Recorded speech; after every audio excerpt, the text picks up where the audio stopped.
Mr Speaker, my question is to the Minister for Indigenous Australians. Minister, where in the wording proposed to create a new chapter in the Constitution is the voice restricted from offering advice to the government and the executive on any issue it chooses? Thank you, Mr Speaker. And can I thank the member for Barker for his question. Very happy to assist the House, and I withdraw that comment.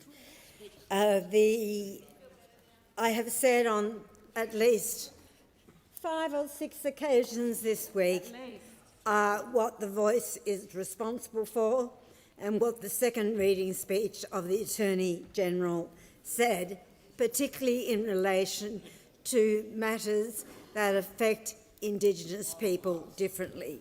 At the National Press Club, with hearts on sleeves and message covering hearts, a campaign clinging to hope. The time to make generational difference, everyone, is now. But the time is running out, with current polls and past failings to close the gap. Australians want to help Indigenous Australians, but we don't want a new chapter in the Constitution. It's going to change our whole system of government and not produce the practical outcomes for Indigenous Australians. The government, for the first time, laying out the first priorities: health, education, jobs and housing. That's the reasons why our life expectancy is so low.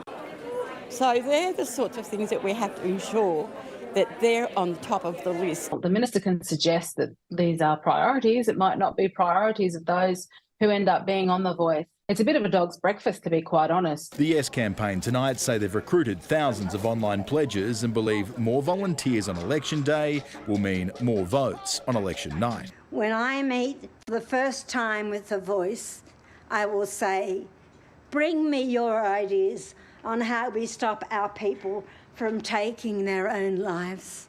Bring me your ideas on how to help our kids go to school. It's Friday, gotta get down on Friday. Everybody's looking forward to the weekend.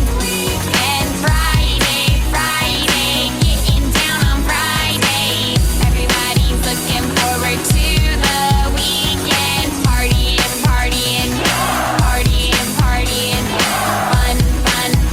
fun. Looking forward to the weekend. We're driving on the highway, cruising so fast, I want time to slap. Fun, think about fun. You know what it is. I got this, you got this. My friend is by my right. Hey, I got this, you got this.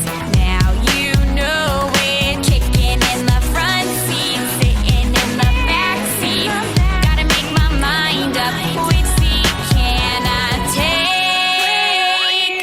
It's Friday, gotta get down on Friday. Everybody's looking forward to the weekend. Friday, getting down on Friday. Everybody's looking forward to the weekend. Partying,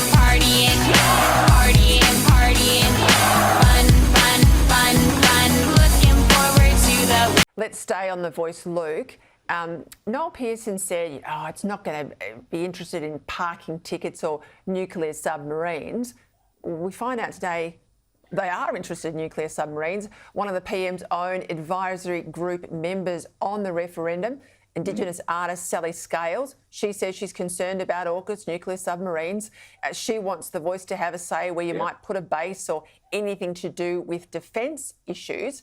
I mean, what we're told yesterday ends up wrong today. What we were told 2 months ago ends up wrong, next week. I mean, this is constantly changing. The more we dig, they're not upfront in telling us where we're wrong, but you dig and you dig and you dig, and you uncover stuff, I think, deliberately hid from the Australian people.